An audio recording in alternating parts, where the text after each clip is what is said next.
혹자는 현대 시대를 가리켜 삼무의 시대라고 일컫습니다. 세 가지가 없다는 것입니다. 첫째는 무관심입니다. 타인과 공동체에 관해서 관심을 가지지 않는 것이지요. 사회와 정치, 경제에 무관심한 자기중심적 삶을 살아가는 사람들이 많아진다는 것입니다. 이게 첫 번째 무입니다.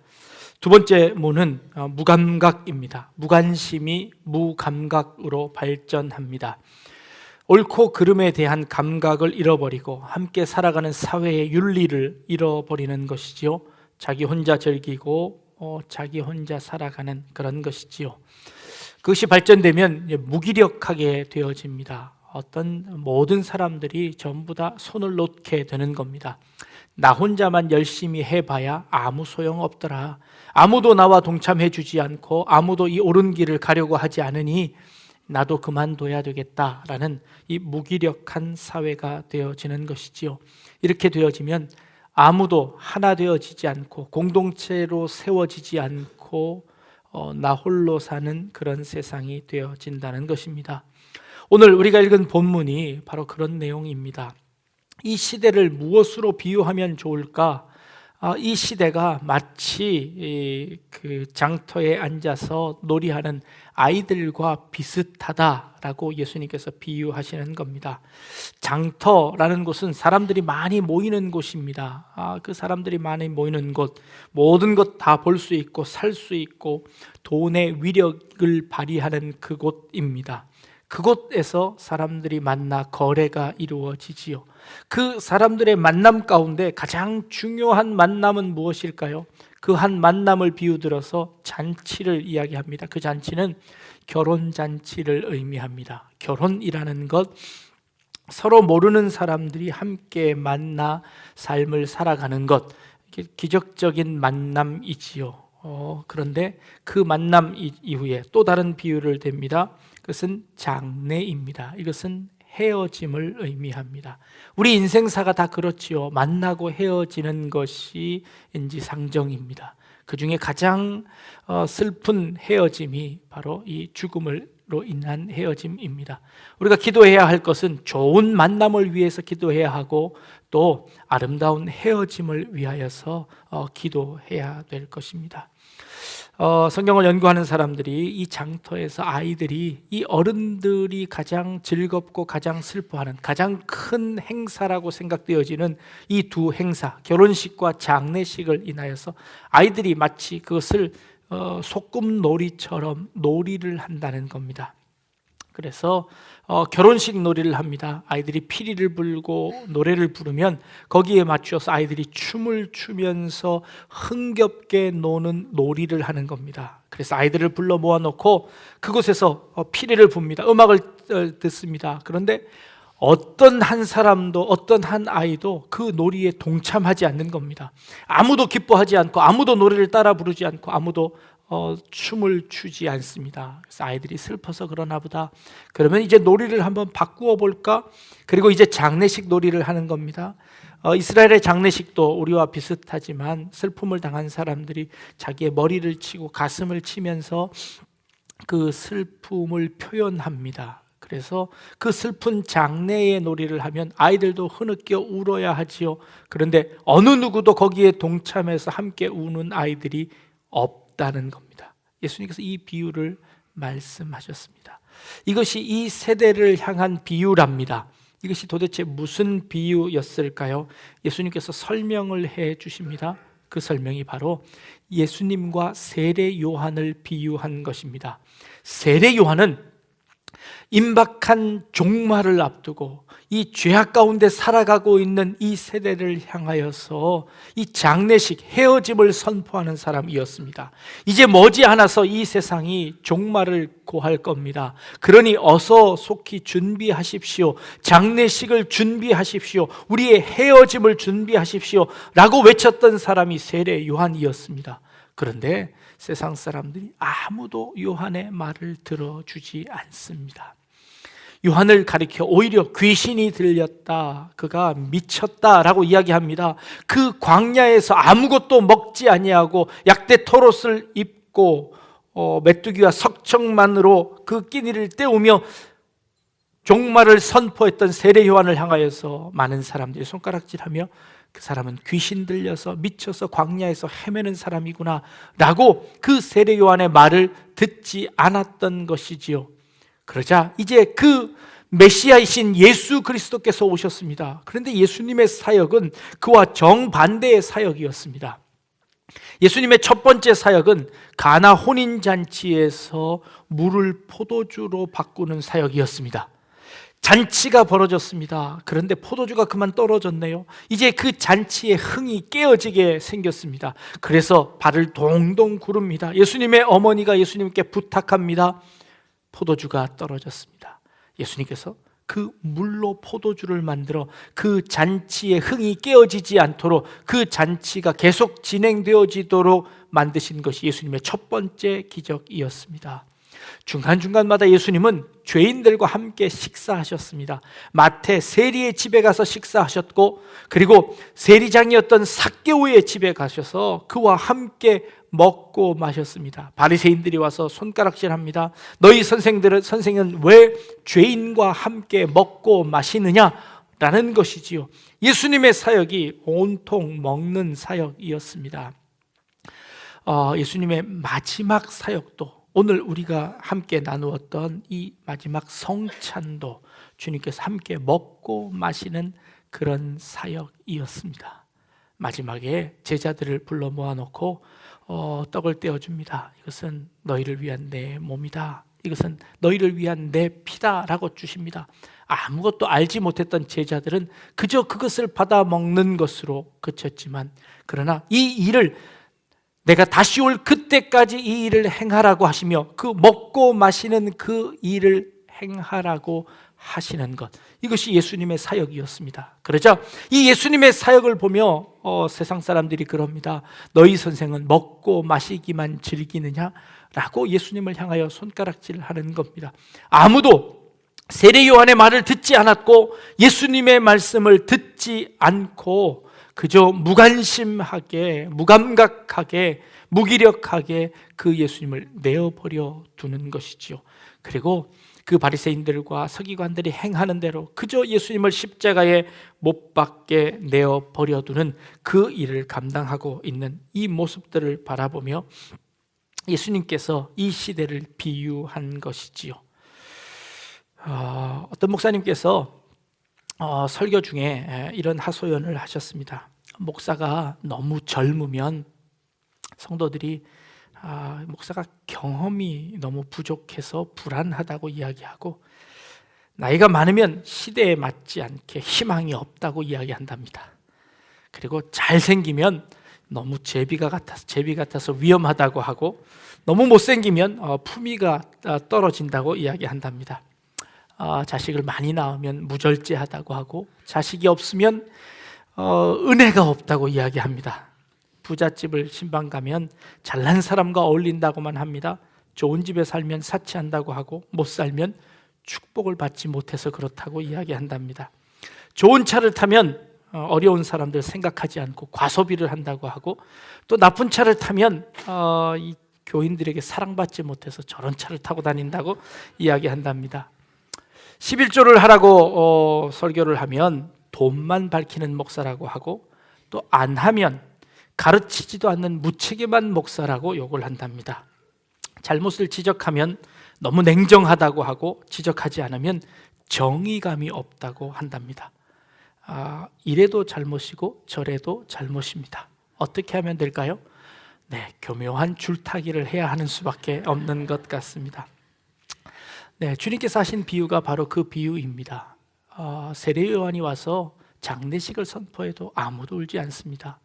예수님이 오셔서 잔치를 선포해도 아무도 즐거워하지 않습니다. 그저 자신의 이익과 자신의 유익만을 위해서 살아가는 것이지요. 그리고 무비판적으로 비판을 위한 비판을 하는 겁니다. 그럼에도 불구하고 주님께서는 끊임없이 그 먹는 사역을 함께 하고 계시는 모습을 봅니다. 목사의 별명이 있는데요, 먹사입니다. 신방을 가면요, 우리 성도님들께서 맛있는 것을 다 차려서 준비를 해주십니다. 너무너무 부담이 되어집니다. 그래서 이런 것 좀 하지 않으셨으면 좋겠습니다. 그랬더니 이번에는 다 식당으로 데려가셔서 좋은 식당에 가서 먹게 합니다. 그것 말고 제발 그냥 이 집에서 짜장면 시켜 먹으면 안 될까요? 좀 서운하시면 탕수육까지 시켜주시면 감사하겠습니다. 그리고 그렇게 신방했으면 좋겠습니다. 먹을 것을 아예 먹지 않으면 어떨까요? 그런데요, 제가 신방을 하고 또 이렇게 식사를 함께 하면서 그 먹는 힘, 먹는 공동체, 함께 밥을 먹는다는 것, 식구가 된다는 것, 이것이 얼마나 중요한 것이라는 것을 새삼 느낍니다. 주님께서도 아마 그러셨던 것 같습니다. 예수님께서 사역을 하시며 많은 것들 제자들에게 가르치셨습니다. 그러나 그 가르침들이 어디에서 제자들에게 이게 간병이 되었을까요? 먹고 마시고 즐기는 상황 속에서. 그게 삶이지 않습니까? 먹지 않으면 살아갈 수 없는 것이 우리 인생인데 그 먹는 삶을 제자들과 함께 하는 것이지요. 그 제자들과 함께 먹고 마시며 살아가는 겁니다. 예수님께서 마지막 하신 성찬이요, 오늘 우리는 그 성찬을 기념하면서 여러분들과 함께 떡과 포도주를 나누었습니다.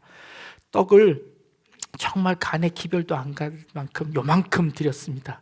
예수님께서 성찬을 하실 때는 어떻게 하셨을까요? 네, 원래는 이렇게 큼지막한 빵을 가지시고요, 제자들에게 주시면 제자들이 거기서 이렇게 한 줌을 이렇게 툭 떼서 이렇게 우걱우걱 먹었습니다. 그러니까 요기를 하기 위해서 먹은 것입니다. 원래 성찬은 그렇게 하는 겁니다. 저도 다음번에는 한번 그렇게 하고 싶습니다. 이만한 떡을 장로님들이 가지고 가시면 여러분들이 그 떡에서 이렇게 찍어서, 그리고 포도주도요, 이렇게 큰 잔에다가 포도주를 이렇게 잔뜩 넣고, 때로는 이렇게 한 줌 뗀 그 떡을 거기다 포도주에다 이렇게 쭉 찍어서 먹기도 하고, 또 이 잔을 돌려가면서 큰 잔에다가 내가 이쪽으로 마시고 돌려서 마시고 이렇게 해서 전체 구성원들이 함께 그 한 잔을 가지고 한 공동체가 되어서 마시는 것, 그것이 성찬이었습니다. 요즘은 우리 위생상 같은 컵을 먹을 수 없어서 일회용 컵을 사용했습니다. 여러분 드신 컵 가시다가 그냥 쓰레기통에 버리시면 됩니다. 그게 그렇게 거룩하고 해서 이걸 이렇게 해야 되는 게 아니라 그냥 쓰레기통에 버리면 되는 그런 잔입니다. 성찬은 원래 그런 의미였습니다. 먹고 마시는 우리 공동체임을 확인하는 것입니다. 그것을 먹고 마심으로 말미암아 예수님과 한 가족이 되는 겁니다. 한 식구가 되는 겁니다. 그 공동체 안에 들어와서 먹고 마시는 것이지요. 이 성찬이라는 것이 어떤 의미가 있을까요? 사진을 한번 보여드리겠습니다.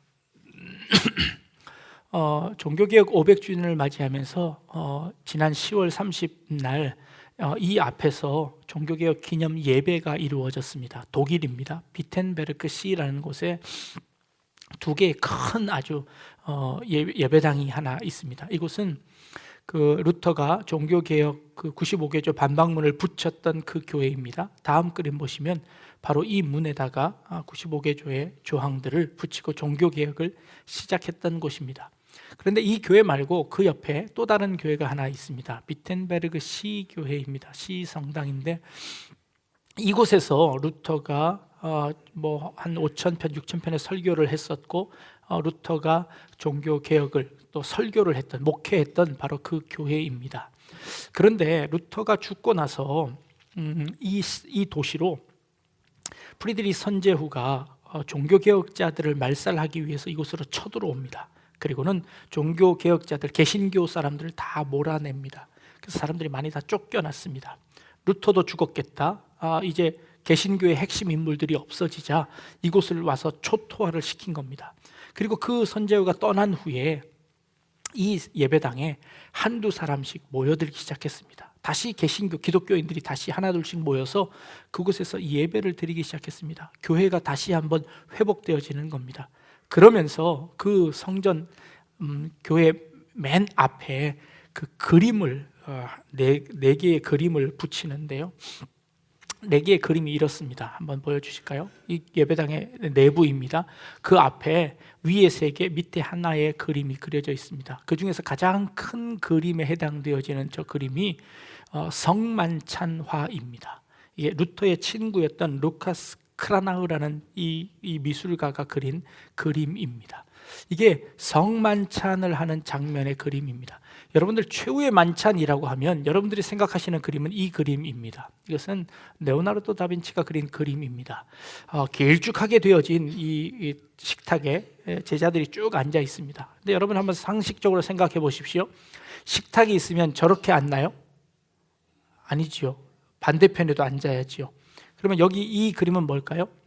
네, 드라마를 찍기 위한 그런 그림을 그리기 위한 것이지요. 뒷모습이 아무도 안 보이지요. 전부 다 앞모습만 보이고 있습니다.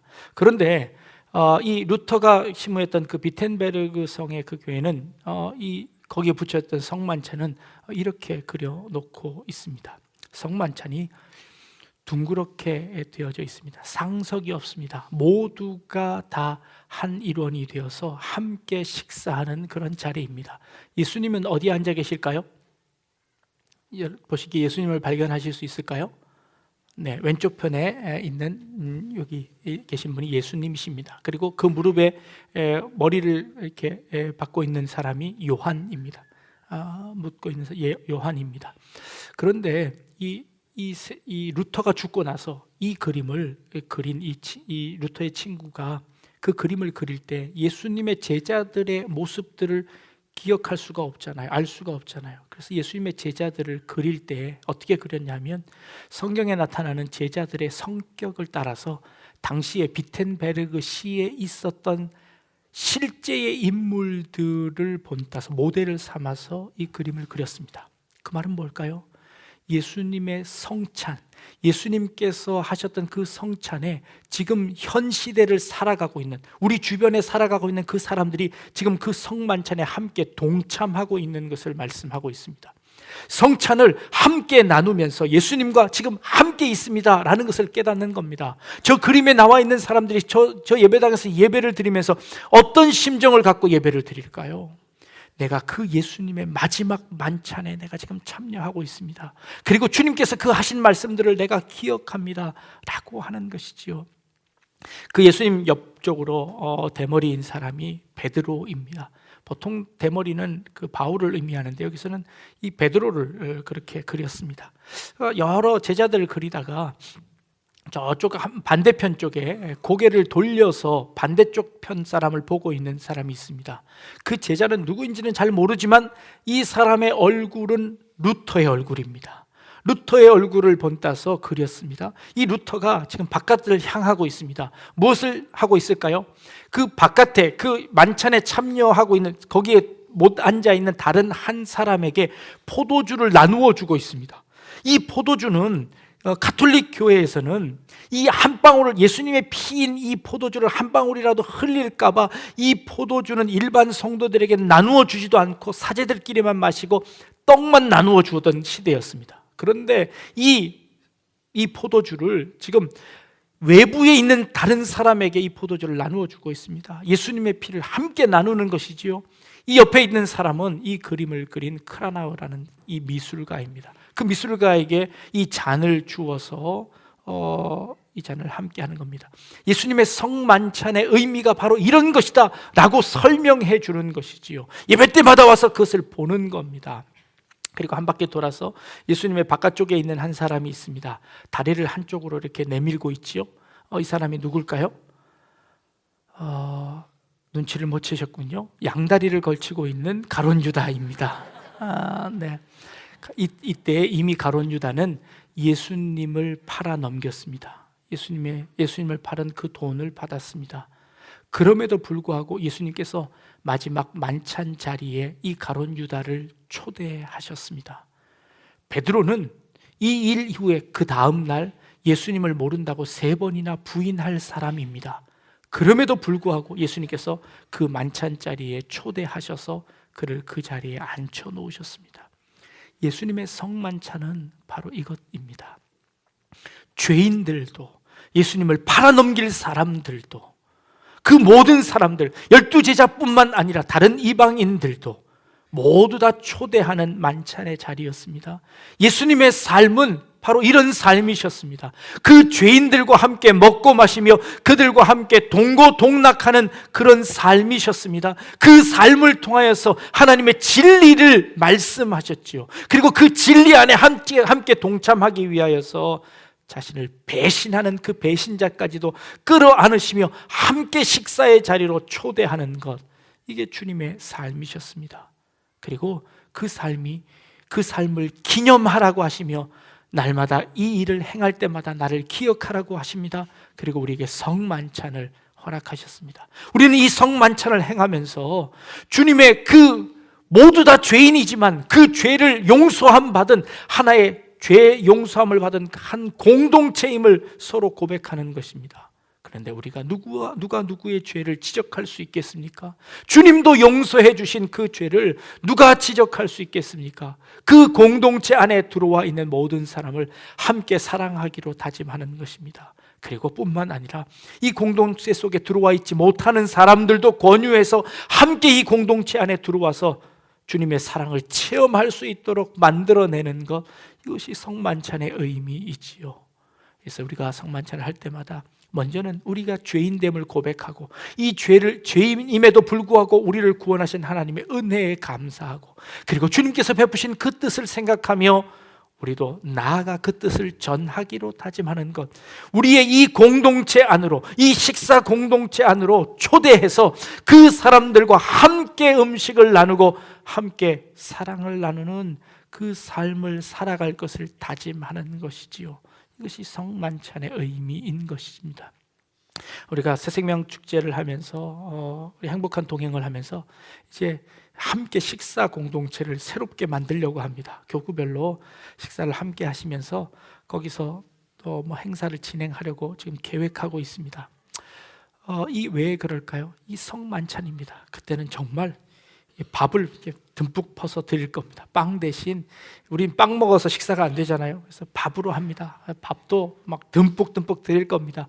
그래서 함께 식사하며 교제하며 하나님의 사랑을 함께 나누는 시간을 확인하려고 하는 것이지요. 이게 주님의 삶이셨습니다.